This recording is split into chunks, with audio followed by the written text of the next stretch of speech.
ati muhagarare kandi muceceke. Stand firm and be still. Akakanya akazi n'ak'Imana. So God is at work right now. Imana ni ifite ijambo akakanya. God has the last say so. Ngira bagenzi ngo akakanya Imana ni ifite ijambo. Tell your neighbor right now, God has the last say so. Biguteye ubwoba Imana ni ifite ijambo. Above those threatening you, God has the last say so. Kandi Imana igiye gukora n'icyo umugaragu wayo avuze. And what God is going to say is what God said. Amen.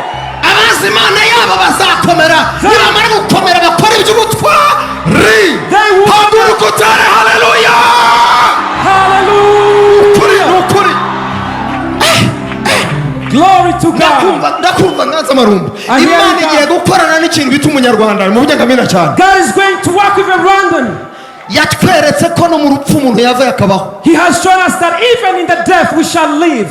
Ngira byo batagurije ibyibuka. Do you remember that? Do you remember that? Ask your neighbor if you can. Va kubana bato b'iki gihe batazi ibyejo hashize. Hallelujah. Abakuru babonye Imana, twe twabonye Imana yakumanywa na nijoro. So people were all they saw God. Abazi Imana yabo bazakomera. Those who know their God, they shall be great. None ubwo umusigaye mufite utuntu. Abana banje ntibabikunda. These days you say my children don't like it. Abana baje ejo bakwibagije Imana wabonye wowe. Children who are growing up. Bataza amateka imbaraga z'Imana. Those who don't know the history of God. Abana banje ntibakunda ibinyarwanda bakunda iki? My children don't like Kinyarwanda. What do they like? Bakunda iki? What do they like? Ibyo bigisha byose, ibyo byongereza n'ibifaransa nibidashingira ku Kinyarwanda uravomera mu kiva. Whatever you teach them, French, English, but you should know that Kinyarwanda is important. Ururimi rw'Ikinyarwanda ni langue maternelle, ni ururimi ruturanga. Nta nubwo tunaruzi dukwiye kurwiga neza. Kinyarwanda is our mother tongue and we should learn it, understand it well. Nabwira aba mu gitondo bavuga ngo mvuze ngo sangiza muganwa ganura ganje biba karandi Rwanda. Naba mvuze iki? Simvuze Ikinyarwanda. Sangiza muganwa ganura ganje biba karandi Rwanda. Ntagira uhaguruka bisobanura. Nawe gawe ntacyo uzi no urashaka iby'amahanga. Abana bacu basitaraguringa hirya iriya mu bajyana kwiga mbere yuko biga ibyo bajya kwiga baza bakiga ururimi rwaho. We should value our Kinyarwanda. None Kinyarwanda ngo ni gisibangane ntago kiri busibe.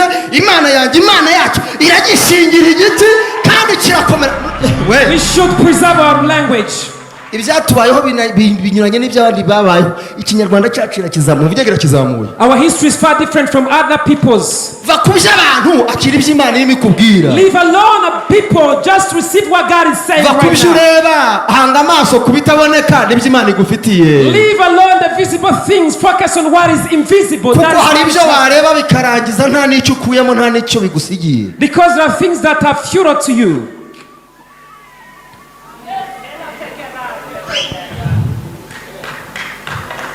Kuba mu idini ritagira Imana birakatsindwa n'Imana.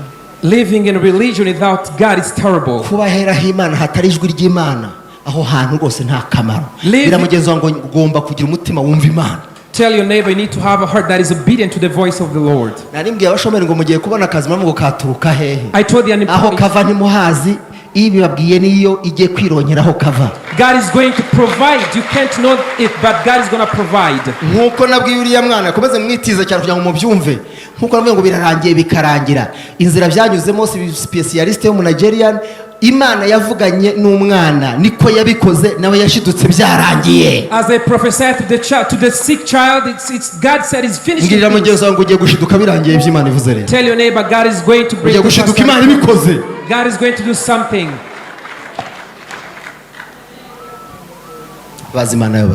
They who know their God, they should do the exploit. The Lord will fight for you and you won't see this army anymore. God is telling you, do not be intimidated by the multitude of the enemy. The power that will finish them off is within you.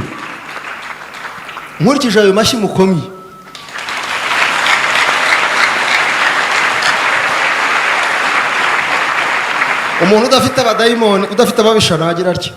If you don't have ababisha nagira atya nta babisha mfite. If you don't have enemies, lift up your hand. Mbese reka mbije mu Kinyarwanda cyiza. Umuntu udafite ibimurwanya nagira atya. If you don't have things fighting you, ufite ibimurwanya nagira atya. Those who have things find ufite byinshi nagira atyo. those who have more. Ntukangwe n'ubwinshi bwabyo. Gira imbere we. Do not be intimidated by the magnitude of it.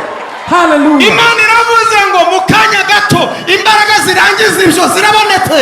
God is saying in a blink of an eye, He's going to put an end. Mana ishimwe. Praise God. Imana ibasha gukora ibiruta cyane ibyo twibwira ndetse n'ibyo nk'uko imbaraga zayo ziri kandi zikorera muri twe. Icyo Imana yaduhaye muri twe nicyo kigiye gukora kandi. He's able to do immeasurably beyond what we think, according to the power that worketh within us. Hallelujah. Hallelujah. Reka mbabwire rero. Let me tell you this. Hallelujah. Hallelujah. Hallelujah. Hallelujah. Uyu mugabo witwa Mose This man called Moses, wihuriye n'Imana, who encountered God, bituma Imana avuga ayivuga nk'ukwiriye. and it made him understand God greatly as he is. Kandi ntabwo yigeze yirefera ku bantu kugira ngo abashe kumenya Imana iyo ari yo. And he did not refer to men so that he may understand who God is. Never. Imana yaramwiyeretse arayibona imbona nkubone. God revealed him and he saw him face to face. Ababonye Imana imbona nkubone nibagera barya turebe utinze arayibona. Those who saw God face to face, put your hand up. Umunsi umwe abantu baravuze. One day men said, batariki iyo Mana uhora ubona nayo natwe turashaka kuyireba. Moses, what sort of God are you talking about? We want to see him as well. Natwe turashaka ubwiza nk'ubwo ugira uvuye ku musozi. We want to also shine and glow as like you. Hereka baramubera beza baravuga ati turashaka kubonana nayo natwe. So they tormented him and they say, we want to see God that you speak of every time. Zakomeza kutubwira ibyo Imana turashaka kuyireba natwe tuvugana imbona nkubone. You keep speaking about God. We also want to see him and let him speak to us. Ngirira mugenzi wawe mwicaranye. Tell your neighbor if you can. Nushaka Imana yanjye uzayibona. If you want to see my God, you shall see him. Urashaka Imana nk'iyanjye? You do want the God like my God. Urashaka konderaho ukagira ishyari ry'Imana yanjye? So you want to be jealous of my God. Urashaka kuvuga Imana yanjye ukuntu kutariko? So you want to speak ill of my God. Ngira ngo nushaka uzayibona. If you want to see him, you shall surely see him. Barakotsora. So they lamented. Barakotsora ati turashaka kuyireba. They lamented saying, we want to see that God is speaking. Barashaka kureba ari byose avuga ngo nababonye nanabumvise yenda bagwe biyeze bitunganye bamese bishura byabo. Ubundi baze bakambike hafi aho ngaho. God spoke unto Moses, tell them, let him wash, let him get ready to come and see me. Erega barabikoze n'amafiyeri menshi cyane. Natwe tuyirebe di. Natwe Imana haravuga natwe tashwireba. Vuge twumve. With too much pride they say, well, we want to see God, let him come. Ubundi Imana ivuga ibifaransa, ivuga ibyongereza, ivuga iti. Imana iravuga ikinyarwanda, ivuga iti. Harabavuga batyo. Ntago bayizi. What sort of God? Does he speak French? Does he speak English? What kind of God? Ariko Imana yacu iravuga yo kabyara. But our God speaks. Ivuga indimi zose yo. He speaks all languages. Twari kwasoma ni muri kwa 19 zo kwasoma kuva ku 15 kugera ku 18. Akora ivyo hasome. Ubundi se turajya gukora iki? Niba ari imyumbati ko dusanga gishyushye. Sikyaba. Ibiryo byo kurya n'ibindi. Bahasomeye nicyo cyabazanye. 19:16.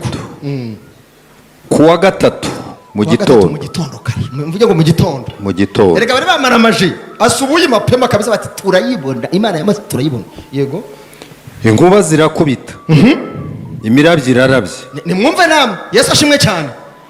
Ko baje kureba Imana, baje kumva inkuba zikubita. Haleluya. Hallelujah. Bo barashaka kureba Imana, bashaka kumva Imana ivuga. They want to see God. Inkuba, imirabyo itangiye kuraba. Ibyo bijyanye biti. Thunder and lightning. Igicu gifatanye kiba kuri uwo musozi. Ngo kiba ku musozi wose neza igihu gitsitse kigikorwaho ngo kirabudika. Ijwi ry'ihembe rirenga. Ijwi ry'ihembe rirenga. Cyane rirumvikana. Rirumvikana kuri uwo musozi. Abantu bose bari mu ngando. Abantu bari muri iyo ngando bose bahuriye baje kureba z'amahema bahinda imishitsi. Ngo batajya guhinda imishitsi mva nawe. Mose azana abantu akuye mu ngando. Avuga ati rero abamara amajeni mwegere hano. Gusanganira Imana. Yego.